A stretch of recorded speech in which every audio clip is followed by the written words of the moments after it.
परमहंस स्वादितचरणकमलचिन्हमकरन्दाया भक्तजनमानसनिवासाया श्रीरामचन्द्राया यत्र यत्र रघुनाथकीर्तनं तत्र तत्र कृतमस्तकाञ्जलिं बाष्पवारि परिपूर्णलोचनं मारुतिं नमत राक्षसान्तकम् सीतानाथसमारम्भाम् रामानन्दार्यमध्यमाम्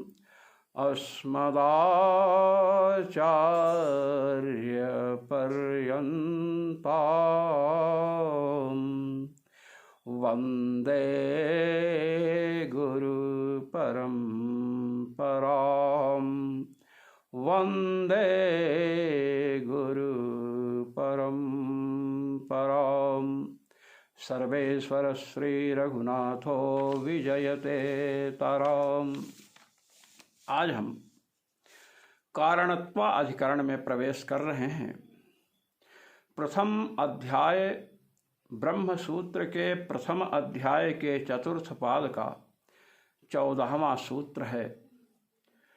कृष्णद्वैपायन भगवान वेदव्यास, जिन्हें बादरायण कहते हैं, उनका सूत्र है कारणत्वेन चाकाशादिषु यथा व्यपदिष्टोक्तेः।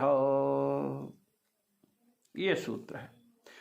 इस सूत्र का अवतरण क्यों हुआ, इस पर भगवत पाद श्री स्वामी रामानंदाचार्य जी महाराज कह रहे हैं। इस सूत्र के अवतरण की भूमिका प्रस्तुत कर रहे हैं। कहते हैं, अत्र कारण विधायिनां वाक्यानां प्रधान परत्व निरासे ब्रह्मणि समन्वय प्रदर्शन द्वारकस्यैव ब्रह्मणः सर्वजगन्मूल कारणत्वम् उपपादितम् तन्न संभवति। कहते हैं, अभी तक जितने भी उपनिषद के वाक्य आए हैं, वे परमात्मा को जगत का कारण बतला रहे हैं। वे स्वतंत्र रूप से सांख्याभिमत प्रधान को जगत का कारण नहीं कह रहे हैं। इस प्रकार संपूर्ण वाक्यों का समन्वय जगत के कारण के रूप से जो ब्रह्म है, जो भगवान है, जो परमात्मा है, उनमें बतलाया गया। संपूर्ण जगत की कारणता वेदांत से परमात्मा में सिद्ध होती है, सांख्यवादियों से अभिमत प्रधान में नहीं। अब यहाँ पर सांख्य सिद्धांतवादी जो है पुनः प्रस्तुत हो रहा है। कहता हम ऐसे नहीं छोड़ेंगे आपको। आपने यह बतलाया कि संपूर्ण वेदांत के वाक्य, वेदांत उपनिषद को कहते हैं। उपनिषद के कई नाम हैं, वेदांत, श्रुति शिरः, श्रुति मूर्धा, श्रुति मुंड और उपनिषद, ये सब उपनिषद के नाम हैं।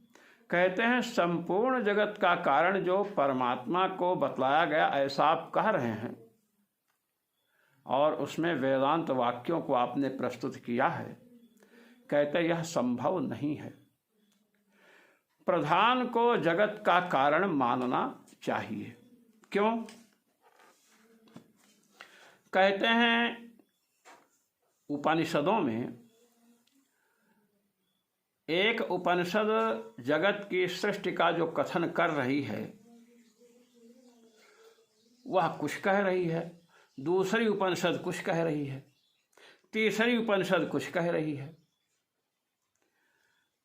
जैसे आप देखें, हम लेते हैं तस्माद् वा एतस्मादात्मना आकाशः सम्भूतः आकाशाद् वायुः, ये तैत्तिरीय उपनिषद है।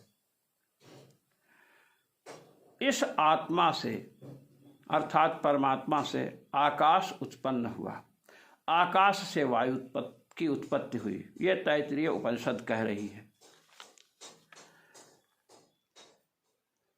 भगवत्पाद श्री स्वामी रामानंदाचार्य जी महाराज कह रहे हैं कि सांख्यवादी यह पूर्व पक्ष प्रस्तुत कर रहा है कि वेदांत वाक्यों के द्वारा आपने जो यह कहा कि जगत का कारण ब्रह्म है, परमात्मा है, भगवान है, यह संभव नहीं है। क्यों? तेषां वेदांत वाक्यानां अनेक कारणत्वबोधकत्वेन परस्पर विरुद्धार्थ प्रतिपादनतया ब्रह्मणि समन्वयानुपपत्त्या ब्रह्मणो जगन्मूल कारणत्वानुपपत्तेः। कहते हैं जो वेदांत के वाक्य हैं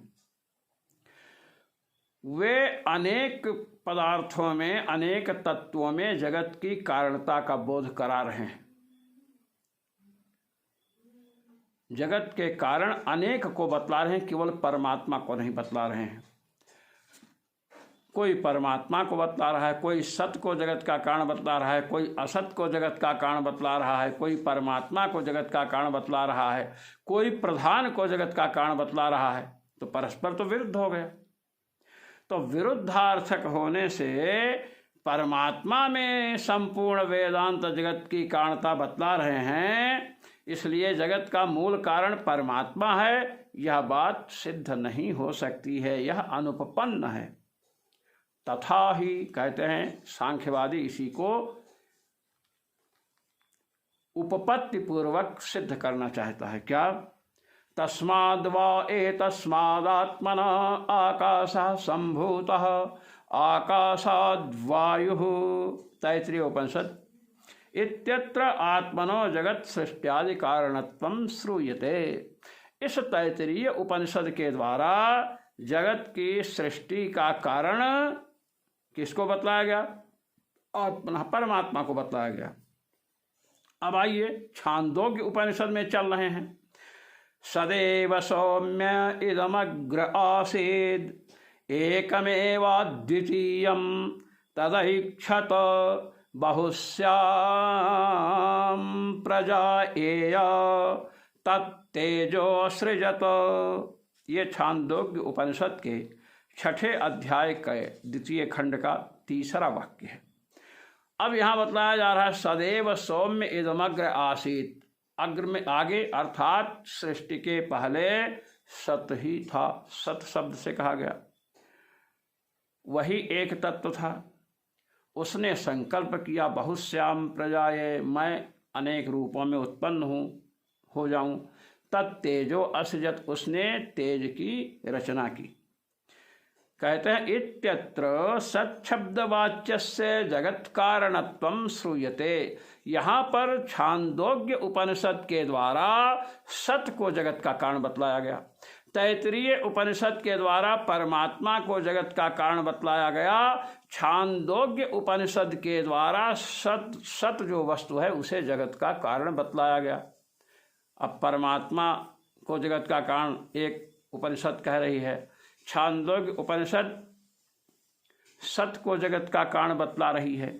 और लीजिए, ब्रह्म वा इदमग्र आसीत, ये बृहदारण्यक है। प्रथम अध्याय के 4th खंड का 11वां वाक्य है। इत्यत्र ब्रह्मणः कारणत्वं श्रूयते। ब्रह्म वा इदम अग्र आसीत, सृष्टि के पहले ब्रह्म था। अब बृहदारण्यक उपनिषद बतला रही है सृष्टि के पहले ब्रह्म था, ब्रह्म ने जगत की रचना की। तो बृहदारण्यक उपनिषद जगत की कारणता बतला रही है ब्रह्म में। छांदोग्य उपनिषद जगत की कारणता सत में बतला रही है और तैत्तिरीय उपनिषद जगत की कारणता आत्मा में बतला रही है। आत्मा, सत और ब्रह्म, तीन। अब तीनों तो जगत के कारण नहीं हो सकते हैं। असद्वा इदमग्र आसेत् इत्यत्र असतः कारणत्वं श्रूयते। और आइए तैत्तिरीय उपनिषद में ही आइए, वहां बतलाया गया असद व इदम अग्र आसीत। सृष्टि के पहले असत था। अब असत था तो सृष्टि जब हुई तो असत से सृष्टि की उत्पत्ति हुई। तो तैत्तिरीय उपनिषद ने आत्मा को जगत का कारण बतलाया और असत को जगत का कारण बतलाया, परस्पर विरुद्ध। बृहदारण्यक उपनिषद ने सत को जगत का कारण बतलाया और छांदोग्य उपनिषद ने सत को जगत का कारण बतलाया और बृहदारण्यक उपनिषद ने ब्रह्म को जगत का कारण बतलाया। तो आत्मा को जगत का कारण तैत्तिरीय उपनिषद ने और असत को आत्मा का कारण किसने बतलाया? तैत्तिरीय उपनिषद ने। सत, असत को, आत्मा को और असत को, दो ये हो गए। छांदोग्य उपनिषद ने सत को जगत का कारण बतलाया और बृहदारण्यक उपनिषद ने ब्रह्म को जगत का कारण बतलाया। बताइए जगत का मूल कारण चार कैसे हो सकते हैं? जगत का मूल कारण तो कोई एक ही होगा। इत्यत्र असतः कारणत्वं श्रूयते। और लीजिए, क्वचिद आकाशात् जगतः सृष्टि अभिधीयते क्वचित प्राणात्। और कहीं पर जगत की सृष्टि आकाश से कही गई है कि आकाश से जगत की सृष्टि होती है। कहते आकाश से, कहे हाँ आकाश से बतलाई गई है। अब आकाश से जगत की सृष्टि बतलाई गई और कहीं पर क्वचित प्राणात्, कहीं प्राण से जगत की सृष्टि बतलाई गई है। देखिए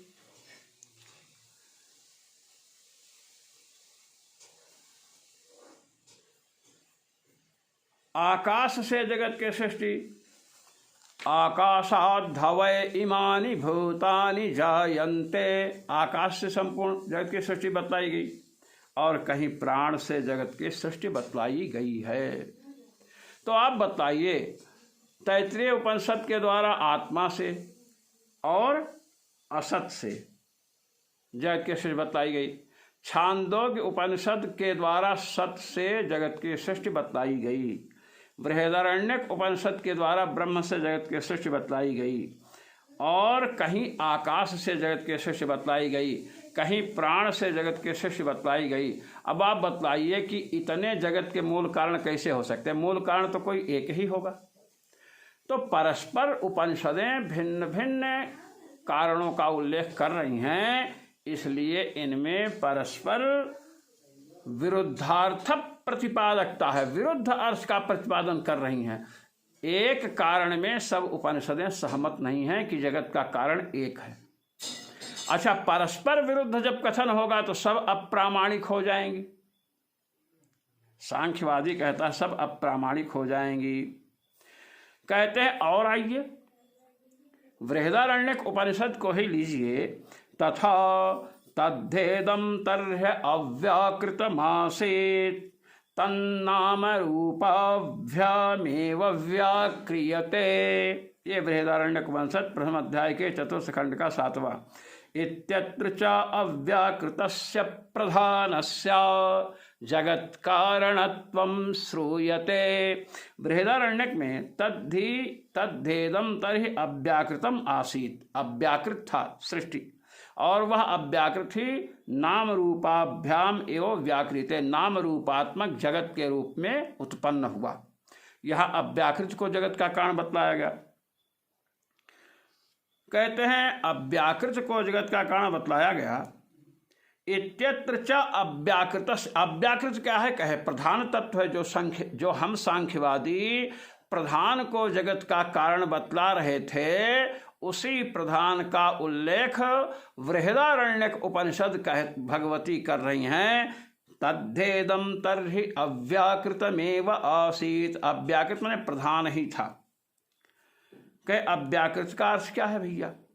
कहे अव्याकृतम अव्यक्तम। अव्याकृत माने अव्यक्त, क्योंकि वही नाम रूपाभ्याम व्याकृत है, नाम रूप से वही उत्पन्न हो रहा है। नाम रूपाभ्याम ना व्याक्रियते ना व्यज्यते इति अव्यक्तम। नाम रूप से जो व्यक्त नहीं हुआ, तो सृष्टि के पहले जो प्रधान है नाम रूप से व्यक्त नहीं हो रहा है। उससे जब सृष्टि होती है तो किसी का देवदत्त नाम पड़ा और उसका देवदत्त रूप हुआ। पृथ्वी नाम पड़ा, पृथ्वी रूप हुआ। तो प्रधान में जगत की कारणता का निर्देश, निर्वचन, कथन भगवती बृहदारण्यकोपनिषद कर रही हैं। तस्मिंश्च तद्धेतम तद्धेदम तर्हि अव्याकृतमासीत् इति जगतः प्रलयम अभिधाय। जगत के प्रलय की अवस्था का वर्णन किया और फिर तन्नाम रूपाभ्यामेव व्याक्रियते इति तस्मादेव सृष्टिरभिधीयते। जो अव्याकृत था, अव्यक्त था, नाम रूपात्मक सृष्टि काल में हुआ, उसके पहले नाम रूप से विहीन था, वह प्रधान था और वही नाम रूपात्मक जगत में परिणत हुआ। इसलिए क्या निकला? कहते हैं जगत का कारण प्रधान को तो भगवती बृहदारण्यक उपनिषद ने बतलाया। कहते हैं इत्येवं तत्तत् कारण वाक्य गतस्य तस्य तस्य च शब्दस्य। इसलिए उपनिषदों के द्वारा, चाहे तैत्तिरीय उपनिषद हो, चाहे छांदोग्य हो, चाहे बृहदारण्यक हो, कोई भी उपनिषद हो, आत्मा को, असत को, सत को, ब्रह्म को, आकाश को, प्राण को और अव्याकृत को अर्थात प्रधान को जगत की कारणता बतला रही हैं कि जगत की कारणता इनमें है। तो उन कारण वाक्यों को लेने से, कारण वाक्यों से जिन जिन में जगत की कारणता कही जा रही है, कहते हैं स्वस्ववाच्य जगत कारणत्व प्रतिपादकस्य स्वस्ववाच्य समन्वयात्। अब वो अपने अपने द्वारा जगत की कारणता एक एक में बतला रही हैं। इसलिए उनका जो उन वाक्यों के द्वारा कहीं सत्य में जगत की कारणता, कहीं असत में, कहीं ब्रह्म में, कहीं आत्मा में, कहीं अव्याकृत अर्थात प्रधान में, कहीं प्राण में, कहीं आकाश में जो बतलाई गई है, तो जब समन्वय करने के लिए आप बैठेंगे, हम बैठेंगे, तो कहते हैं उनके कारण वाक्यों को जब आप लेंगे तो कारण वाक्यों को लेने से 6-7 कारण आए। सत, असत, आकाश, प्राण, ब्रह्म, आत्मा, अव्याकृत, ये सब जो आया है, एकस्मिन्नेव ब्रह्मणि सर्वेषां कारणवाक्यगतानां शब्दानां समन्वयस्य असंभवात्। अब ये 6-7 कारण जो बतलाए गए, समन्वय करेंगे तो एक ब्रह्म में ही जगत की कारणता का निश्चय कैसे होगा? एक उपनिषद ने बतला दिया ब्रह्म वा इदमग्र आसीत्, ब्रह्म ही था। एक ने आत्मा को बताया, तो ये ब्रह्म ही जगत का कारण है। सभी वेदांतों का जगत की कारणता का ब्रह्म में बोध कराने में तात्पर्य है, यह बात तो नहीं सिद्ध हुई। ना ब्रह्मणो मूल कारणत्वम उपपद्यते। इसलिए ब्रह्म जो है जगत का मूल कारण है, यह उपपन्न नहीं हो सकता है। इससे क्या बताया कि सदैव सौम्य इदमग्र आसीत से सृष्टि सतपूर्विका है, सत ही पूर्व में था। असत व इदमग्र आसीत, इसके द्वारा सृष्टि असत पूर्विका है, अर्थात पहले असत पदार्थ था। यह सत से विरुद्ध असत का उल्लेख किया। इसलिए सृष्टा जो है वह अव्यवस्थित है। जगत की रचना करने वाला अव्यवस्थित है। कहीं सत बताया जा रहा है, कहीं असत, कहीं आत्मा, कहीं ब्रह्म, कहीं प्रधान, कहीं प्राण, कहीं आकाश। इसलिए निश्चय नहीं किया जा सकता है। इसलिए प्रधान को जगत का कारण बृहदारण्यक उपनिषद ने बतलाया ही कि तद्धेदम तर्हि अव्याकृतमासीत् तन्नाम रूपाभ्यामेव व्याक्रियते। वही अव्याकृत अर्थात अव्यक्त जो प्रधान है जगत के रूप में, नाम रूपात्मक जगत के रूप में परिणत हुआ, तो प्रधान को जगत का कारण मान लीजिए। ये दुनिया भर में इधर इसको भी कारण बतलाना, उसको भी कारण बतलाना, ये परस्पर विरुद्ध वाक्य हैं, वो नहीं। हम जो प्रधान को जगत का कारण बतला रहे थे उसको आप स्वीकार कर लीजिए, जगत ही कारण है। अब कहे कि अच्छा ये बतलाइए, हम प्रधान को जगत का कारण मान लें, तो प्रश्न तो जैसे आपने हमारे ऊपर खड़ा किया है कि सत को कारण माने कि असत को माने कि ब्रह्म को माने कि आत्मा को माने। अब आप प्रधान को जगत का कारण मानेंगे तो सदैव सौम्य इदमग्र आसीत असदैव इदमग्र आसीत, ये जो वाक्य आए हैं उपनिषद के, इनका समन्वय आप प्रधान कारणवाद में करो। कैसे करेंगे? कि हम करेंगे ना, हम सांख्यवादी हैं, हम कर रहे हैं। क्या कहते हैं? जो प्रधान है वह स्वरूपतः नित्य है। प्रधान क्या है? नित्य है।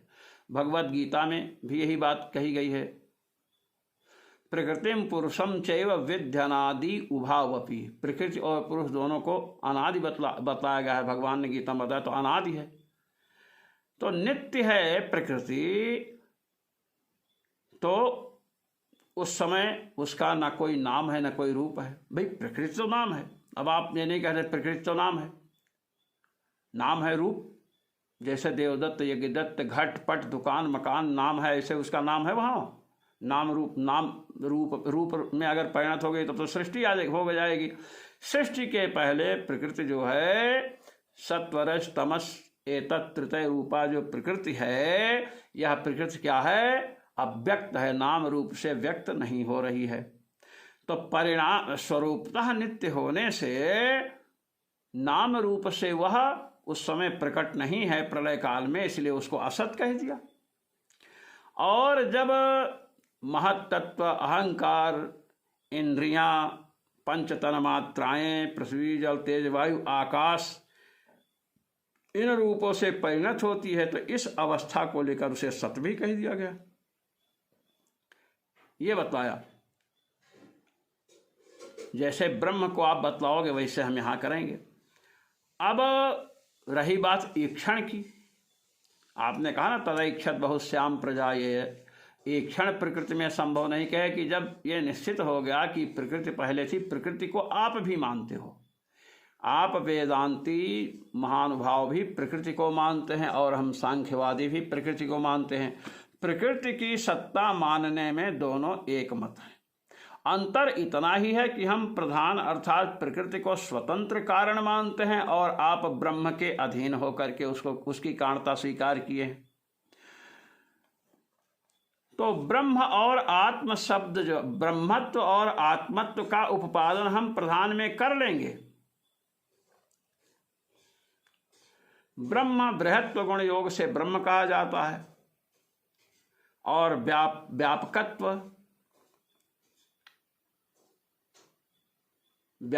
और बृहत्व दोनों प्रकृति में है।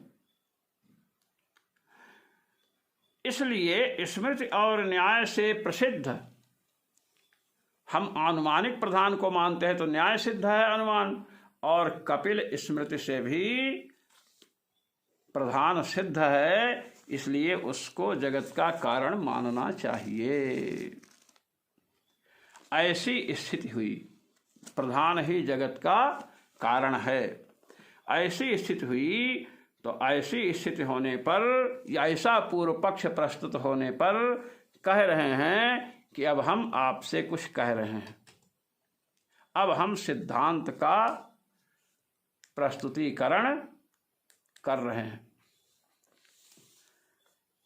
एवं प्राप्ते आह, ऐसी स्थिति जब ऐसा पूर्व पक्ष प्राप्त हुआ तो कहते हैं कारणत्वेन चाकाशादिषु यथा व्यपदिष्टोक्तेह।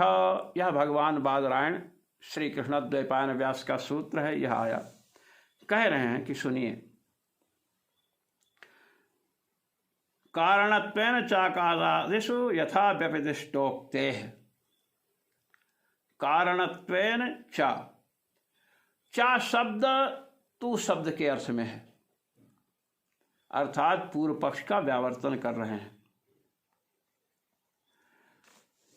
यतो वा इमानि भूतानि जायन्त इत्याद्यनेकाभिः श्रुतिभिः जगत्कारणत्वेन प्रतिपादितस्य ब्रह्मणो जगत्कारणपरेषु आकाशादिवाक्येषु सृष्ट्याद्य साधारणलिङ्गदर्शनेन आकाशप्राणादिशब्दानां ब्रह्मपरत्वं निश्चित्य आकाशप्राणादिशब्दैः तस्य ब्रह्मणो जगत्कारणत्वेन व्यपदिष्टत्ववद् आत्मसदादिकारणपरवाक्येष्वपि जगत्सृष्ट्यादि ब्रह्मा साधारणलिङ्गदर्शनात् तत्तद्गतात्मसदादिशब्दानामपि ब्रह्मपरत्वनिश्चयेन तेन च शब्देन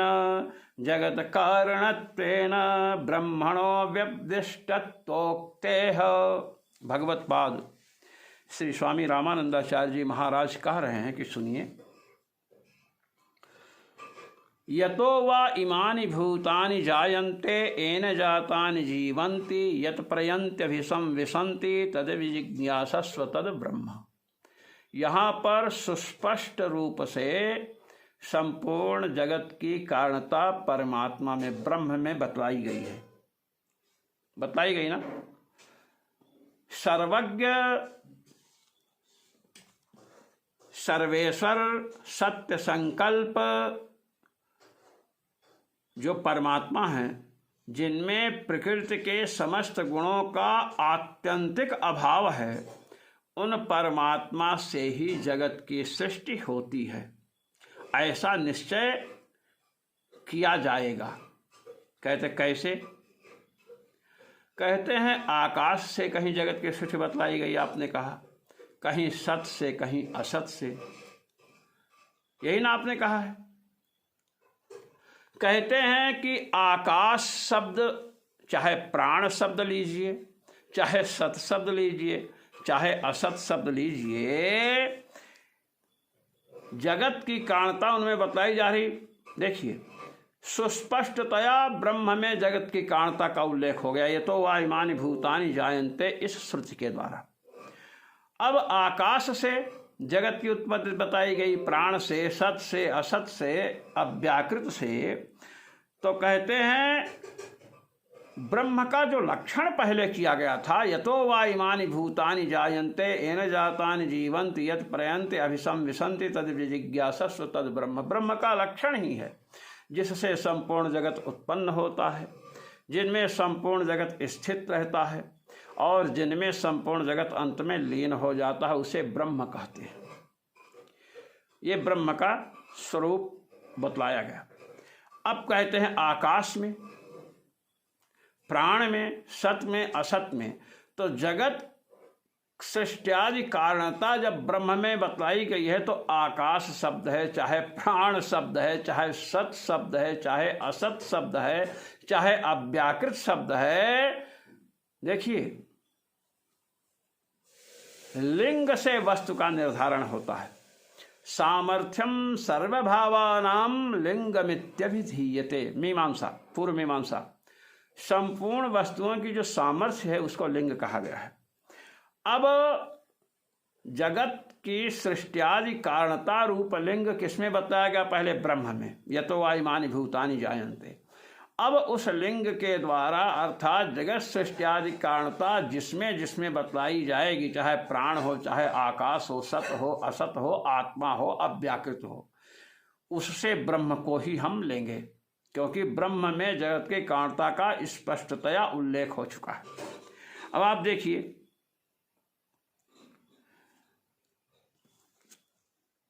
अंतर्यामी ब्राह्मण में आकाश को परमात्मा का शरीर बतलाया गया। यस्य आकाशः शरीरम आकाशम शरीरम यस्य प्राण, प्राणस्य प्राणम, प्राण का प्राण कहा गया। आकाश उसका शरीर कहा गया। यस्य प्रकृति ही शरीरम, प्रकृति को परमात्मा का शरीर कहा गया। तो प्रकृति के उल्लेख से प्रकृति के द्वारा परमात्मा में जगत की कारणता कही जा रही है। आकाश शरीरक वही परमात्मा है, प्राण शरीरक वही परमात्मा है, तो जगत का कारण उसे ही बतलाया जा रहा है। ब्रह्म परक वे शब्द हैं। आकाश स्थल लिंगात, इसके द्वारा निश्चय हो चुका है कि हाँ आकाश पद ब्रह्म का वाचक है। ऐसे ही सर्वत्र समझना चाहिए। इसमें आया था ना सूत्र जो आया है आपके सामने, कारणत्वेन चाकाशादिश यथा व्यपदिष्टोक्ते है। आकाशादि में कारणता जो है यथा व्यपदिष्ट विशेषेण, यथा व्यपदिष्ट आया ना, विशेषेण अपदिष्ट है, विशेष रूप से कथित है कारणता ब्रह्म में। अब आकाशादि शब्द में कारणता है तो उससे ब्रह्म परक ही आकाश शब्द ये निश्चय हुआ। और आकाशस्थ लिंगात इत्यादि के द्वारा हम बता भी चुके हैं, वही बता रहे हैं। आकाश आदि से प्राण ले लीजिए, सत ले लीजिए, असत ले लीजिए। व्यपदिष्टत्व, व्यपदिष्टोक्ते माने व्यपदेशात, ब्रह्मणो व्यपदेशाद इत्यर्थ, ब्रह्म का ही कथन है आकाश, प्राण, सत, असत इत्यादि शब्दों के द्वारा। तथा च सर्वेषां कारण पर शब्दानां ब्रह्मणि समन्वये ब्रह्मणः एव आदि कारणत्वम् उपपद्यत इति तत्वम्। भगवत्पाद श्री स्वामी रामानंदाचार्य जी महाराज कह रहे हैं कि कारण परक जितने शब्द हैं, आकाश, प्राण, सद, असद, आत्मा, अव्याकृत जितने शब्द हैं, सब ब्रह्म परक हैं। ब्रह्म परकत्वम नाम ब्रह्म बोधेच्छया उच्चरितत्वम, तो ब्रह्म में समन्वय हो जाएगा। इसलिए आदि कारणता जगत की मूल कारणता किसमें है? ब्रह्म में। कहे अच्छा, कहे हाँ।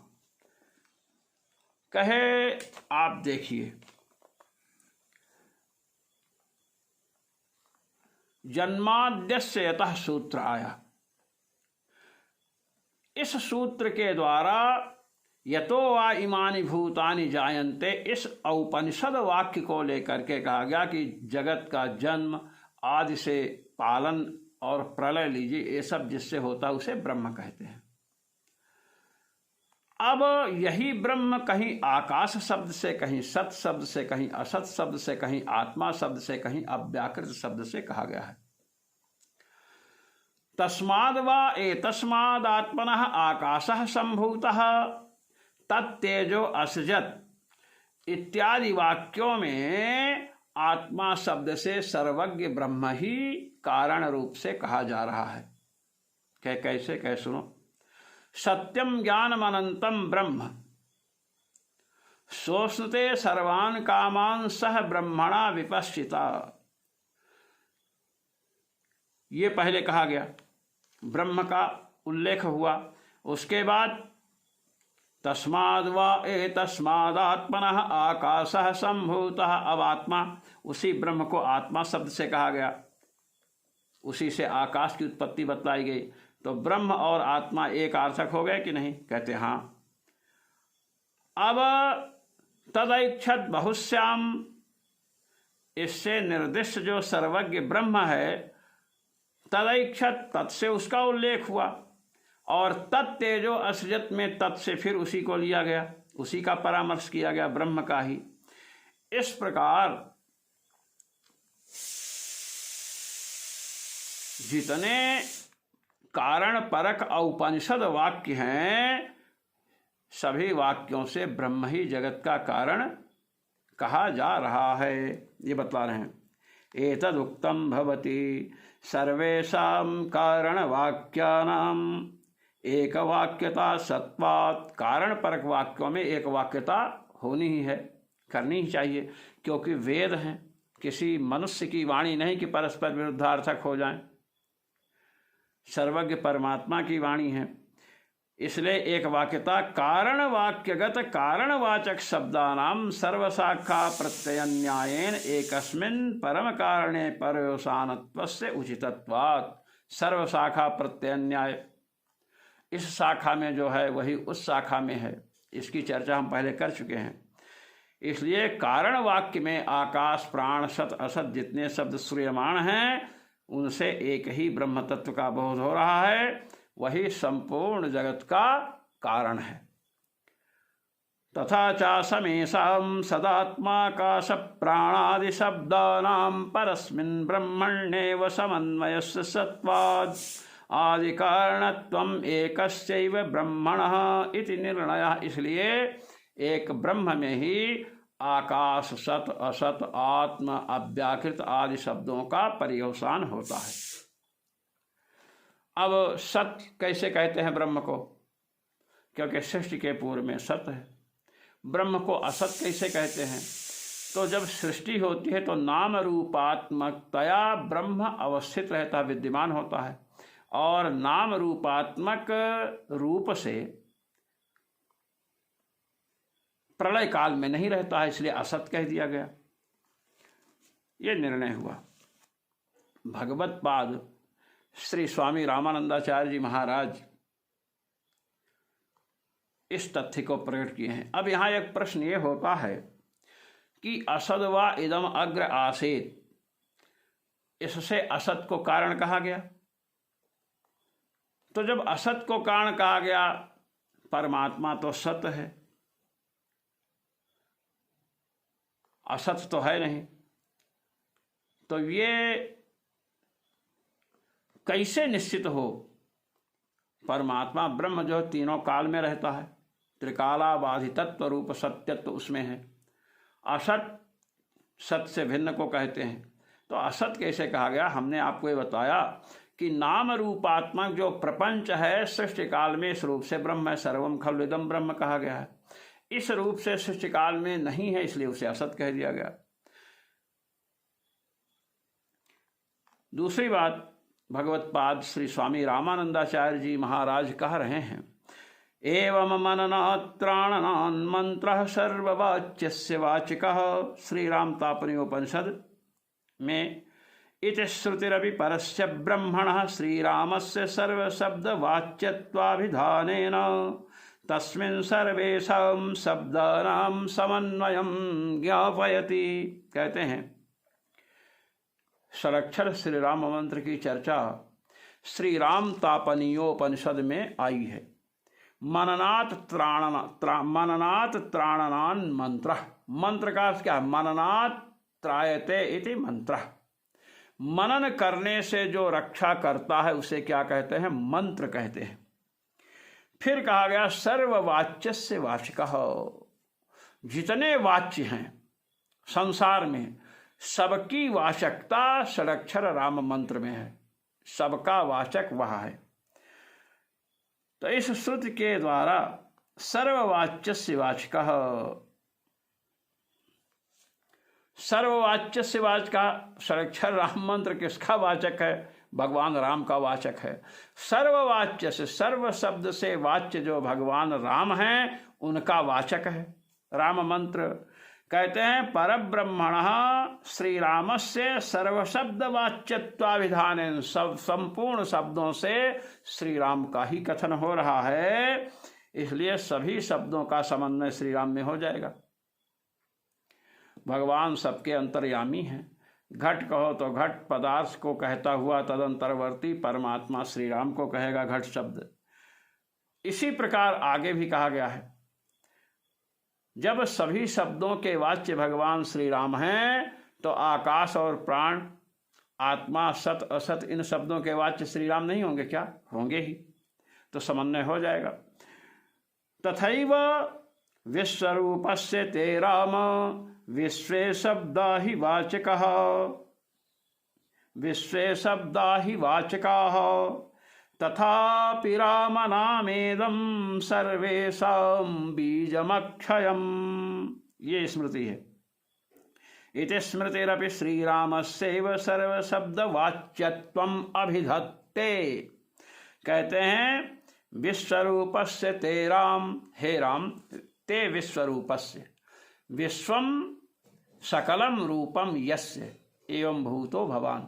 संपूर्ण रूप जो है वो आपके ही हैं, चाहे घट हो, चाहे पट हो, चाहे देवी हो, चाहे देवता हो, चाहे यक्ष हो, चाहे गंधर्व हो, चाहे पशु हो, पक्षी जो भी हैं, आप विश्वरूप हैं।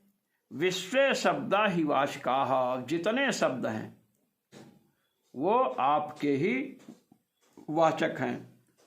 इसलिए जब सभी शब्दों के वाच्य श्री राम हुए तो आकाश शब्द ले लीजिए। संपूर्ण शब्द के अंतर्गत आकाश, प्राण, सत, असत, आत्मा, अव्याकृत, ब्रह्म, इन सब शब्दों के वाच्य भी कौन हुए? श्री राम।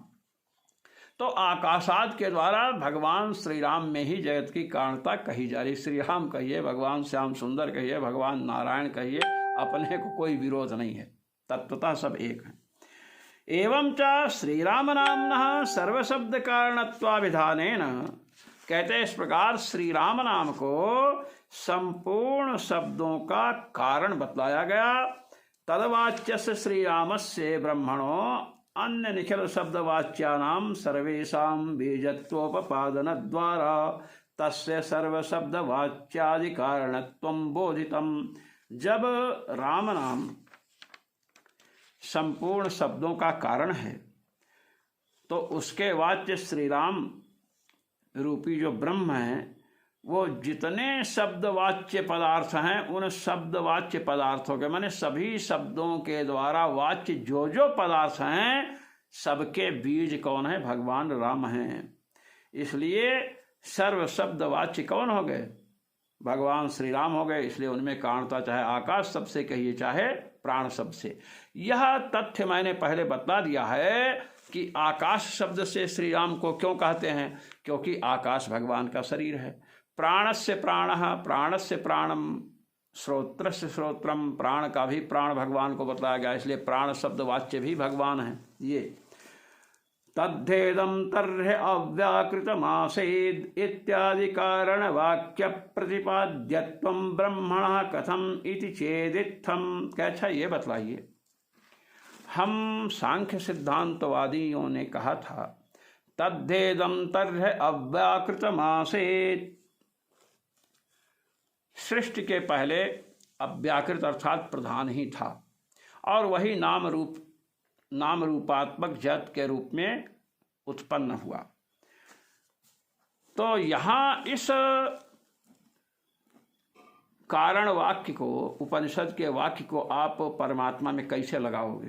कहते सुनिए, इत्थम, इस प्रकार, अव्यक्तात् पुरुषः परः पुरुषान्ना परम किंचित सा काष्ठा सा परागतिः।